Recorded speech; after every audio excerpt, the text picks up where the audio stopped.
Halftime in Atlanta, the score 14-10. The Falcons lead the Cowboys. It's Matt McLaren, Donovan Lewis here.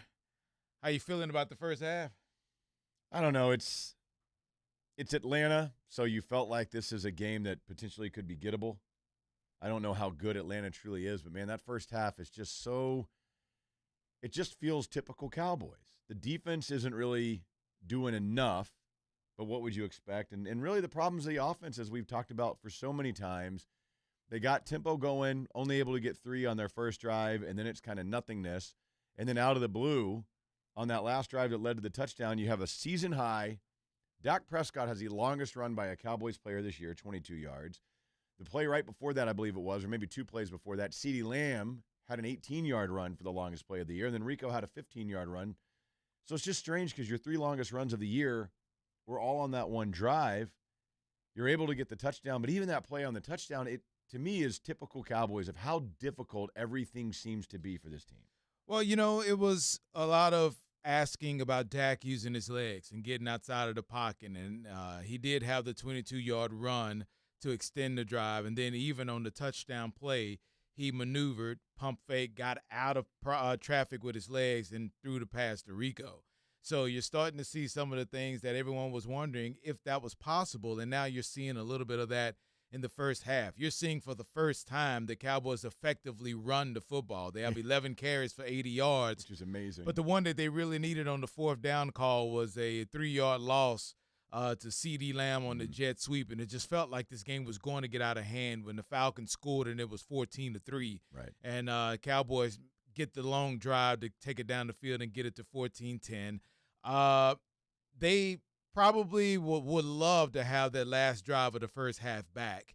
Seemed like they had enough time, 1:06, to try and do something or at least get in the field goal range, but it felt like they just kind of You can't pass over the middle like that when you don't have any time. Or you're going to have to get back to the line of scrimmage pretty quickly in order to spike it and just, I don't know, have a couple of plays called in the huddle when you get there on first down. But they ineffectively used the last minute 6 after the defense forced a punt on the Atlanta drive. The defense did get a takeaway. They got the one fumble, almost got another one as Eddie Kendricks knocked the ball out, but Ray McLeod recovered it.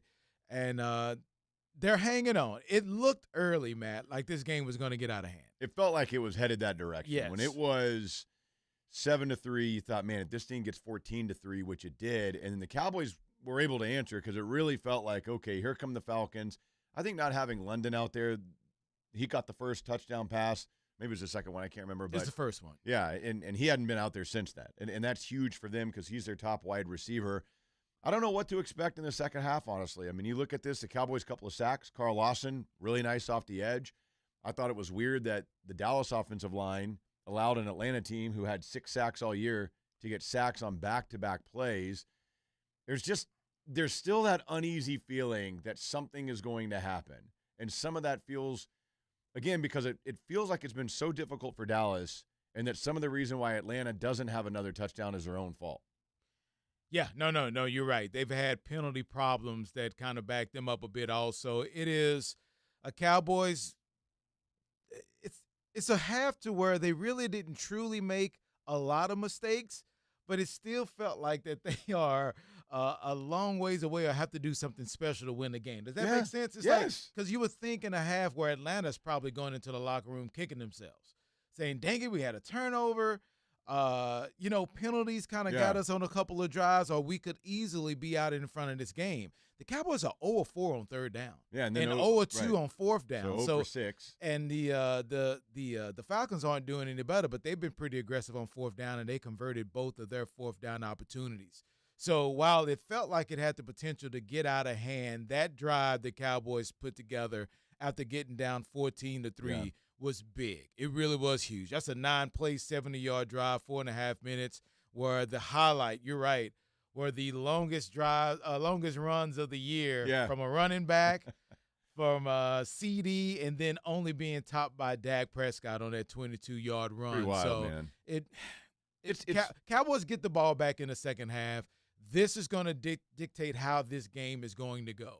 if they can go down there and at least get a score, Yeah, you got to get points. I think they will say, all right, you know what? They're not laying down. They feel like they can be in it. And if the defense can, keep playing like they're playing. Man, Atlanta, we talked about this during the week, man. Atlanta can be had. Yes. Atlanta is mid. Atlanta is a team that when you look at the rest of the schedule and saying we've got to get one to get back in it, This is the one, even if it's on the road.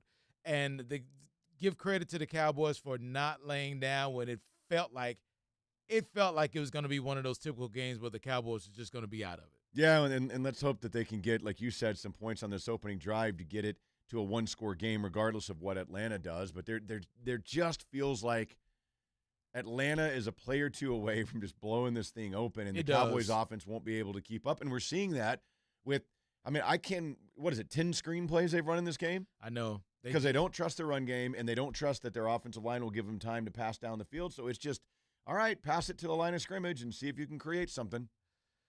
It's going to be interesting to see how they fight in the second half of this game. 14-10, Atlanta leads the Cowboys at halftime. Don't forget the post-game show with Matt Donovan and Craig Jr. Miller will be on the ticket right immediately after the game, so looking forward to that. Enjoy the second half. Let's see what the Cowboys are going to do, and we'll talk to you on the postgame later.